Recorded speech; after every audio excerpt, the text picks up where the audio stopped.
Hello friends, അപ്പോൾ എല്ലാവർക്കും റിതൂസ് wonder വേൾഡിൻ്റെ മറ്റൊരു വീഡിയോയിലോട്ട് സ്വാഗതം. ഇന്ന് നമ്മളിവിടെ തയ്യാറാക്കാൻ പോകുന്നത് കടകളിൽ നിന്നൊക്കെ വാങ്ങുന്ന അതേ രുചിയിലുള്ള ക്രിസ്പി ആയിട്ടുള്ളൊരു അടിപൊളി ഫ്രഞ്ച് ഫ്രൈസ് ആണ്. അപ്പോൾ നമുക്ക് നേരെ വീഡിയോയിലോട്ട് പോകാം. അതിനു മുന്നേ നിങ്ങൾ എൻ്റെ വീഡിയോ ആദ്യമായിട്ടാണ് കാണുന്നതെങ്കിൽ എൻ്റെ ചാനൽ ഒന്ന് സബ്സ്ക്രൈബ് ചെയ്ത് ബെല്ലൈക്കൺ ക്ലിക്ക് ചെയ്യാൻ മറക്കരുത്.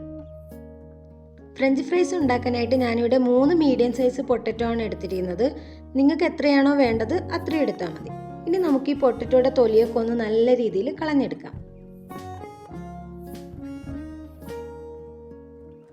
അപ്പോൾ ഞാനിവിടെ പൊട്ടറ്റോയുടെ തൊലിയൊക്കെ നല്ല രീതിയിൽ കളഞ്ഞെടുത്തിട്ടുണ്ട്. ഇനി നമുക്ക് ഫ്രഞ്ച് ഫ്രൈസിന് ആവശ്യമായിട്ടുള്ള രീതിയിൽ ഇത് കട്ട് ചെയ്തെടുക്കാം. ഇപ്പം നിങ്ങൾ തൊലി കളഞ്ഞ ഉടനെ തന്നെ കട്ട് ചെയ്യുന്നില്ലെങ്കിൽ നിങ്ങൾ ഈ പൊട്ടറ്റോ വെള്ളത്തിലോട്ട് ഇട്ട് വെക്കണം. അല്ലെങ്കിൽ പൊട്ടറ്റോയുടെ മേൽഭാഗത്തായിട്ടൊരു കറുപ്പ് കളർ വരും. അത് അവോയ്ഡ് ചെയ്യാൻ വേണ്ടിയാണ് നമ്മൾ വെള്ളത്തിലോട്ട് ഇടുന്നത്. ഇനി പൊട്ടറ്റോ നമുക്ക് ഫ്രഞ്ച് ഫ്രൈസിന് ആവശ്യമായിട്ടുള്ള സൈസിൽ കട്ട് ചെയ്തെടുക്കാം. അതുപോലെ തന്നെ കട്ട് ചെയ്യുന്ന സമയത്ത് പ്രത്യേകം ശ്രദ്ധിക്കുക, ഒത്തിരി അങ്ങ് കട്ടി കുറഞ്ഞു പോകരുത്. അത്യാവശ്യം നല്ല കട്ടിയിൽ വേണം കട്ട് ചെയ്തെടുക്കാനായിട്ട്.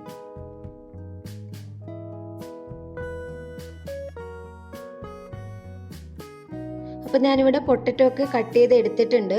ഞാൻ ഈ ഒരു സൈസിലാണ് കട്ട് ചെയ്തെടുത്തിരിക്കുന്നത്.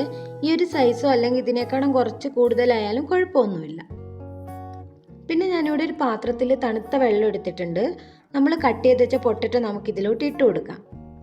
ഈ പൊട്ടറ്റോ നമ്മൾ അരമണിക്കൂറെങ്കിലും ഈ തണുത്ത വെള്ളത്തിലൊന്ന് ഇട്ട് വെക്കണം. ഇതെന്തിനാണ് നമ്മളിങ്ങനെ ഇട്ട് വെക്കുന്നതെന്ന് വെച്ചാൽ പൊട്ടറ്റോയിലൊക്കെ ഒത്തിരി സ്റ്റാർച്ച് കാണും. അതൊക്കെ ഇളകി പോകാൻ വേണ്ടിയാണ് അരമണിക്കൂറെങ്കിലും വെള്ളത്തിലിട്ട് വെക്കുന്നത്.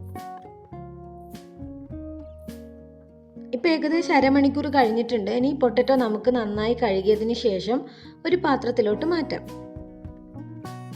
പിന്നെ ഞാനിവിടെ ഒരു പാത്രത്തിൽ വെള്ളം ചൂടാകാൻ വെച്ചിട്ടുണ്ട്. ഇനി നമുക്കിതിലോട്ട് ആവശ്യത്തിന് ഉപ്പ് കൂടി ഇട്ട് കൊടുക്കാം. നമ്മുടെ ഫ്രഞ്ച് ഫ്രൈസിന് ആവശ്യമായിട്ടുള്ള ഉപ്പ് ഞാനിപ്പോൾ ഇതിലോട്ട് ചേർക്കുന്നുണ്ട്. ഇനി ഞാൻ ഫ്രഞ്ച് ഫ്രൈസിലോട്ട് വേറെ ഉപ്പൊന്നും ചേർക്കത്തില്ല. ഇപ്പം നമ്മുടെ വെള്ളം നല്ല രീതിയിൽ തിളച്ച് വരുന്നുണ്ട്. ഇനി നമുക്ക് കട്ട് ചെയ്ത് വെച്ച പൊട്ടറ്റോ ഇതിലോട്ട് ഇട്ട് കൊടുക്കാം.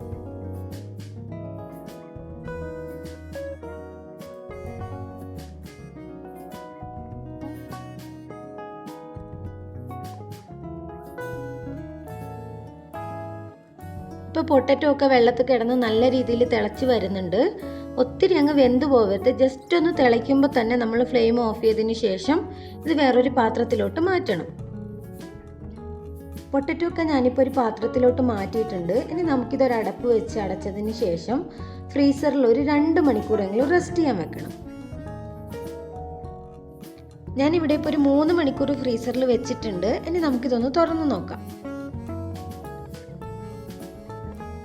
നമ്മുടെ പൊട്ടറ്റോ ഒക്കെ ഇപ്പോൾ അത്യാവശ്യം നല്ല രീതിയിൽ ഫ്രീസായി വന്നിട്ടുണ്ട്. ഇനി നമുക്കിതൊന്ന് തണുത്തതിന് ശേഷം ഫ്രഞ്ച് ഫ്രൈസ് ഉണ്ടാക്കാൻ തുടങ്ങാം. അപ്പോൾ ഫ്രഞ്ച് ഫ്രൈസ് ഉണ്ടാക്കാനായിട്ട് ഞാനിവിടെ എണ്ണ ചൂടാകാൻ വെച്ചിട്ടുണ്ടായിരുന്നു. ഇനി നമുക്ക് പൊട്ടറ്റോ ഇതിലോട്ട് ഇട്ട് കൊടുക്കാം.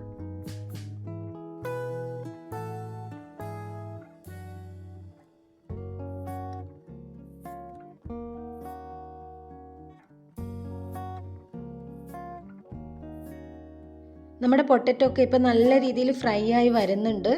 ഇനി നമുക്കിത് ജസ്റ്റ് ഒന്ന് മറിച്ചിട്ട് കൊടുക്കാം. പൊട്ടറ്റോ ഒക്കെ നല്ല രീതിയിൽ ഫ്രൈ ആയി വന്നിട്ടുണ്ട്. ഇനി നമുക്കിതൊരു പാത്രത്തിലോട്ട് മാറ്റാം. അപ്പോൾ നമ്മുടെ ഫ്രഞ്ച് ഫ്രൈസ് ഇവിടെ റെഡി ആയിട്ടുണ്ട്. ഞാൻ എല്ലാം കൂടെ ഒരു പാത്രത്തിലോട്ട് മാറ്റുവാണ്.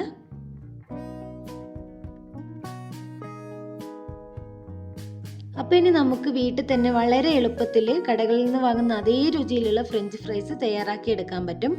അപ്പോൾ എല്ലാവരും ഒന്ന് വീട്ടിൽ ട്രൈ ചെയ്ത് നോക്കുക. നിങ്ങൾക്ക് എൻ്റെ വീഡിയോ ഇഷ്ടപ്പെട്ടിട്ടുണ്ടെങ്കിൽ ലൈക്ക് ചെയ്യുക, ഷെയർ ചെയ്യുക, കമൻറ്റ് ചെയ്യുക, സബ്സ്ക്രൈബ് ചെയ്യുക.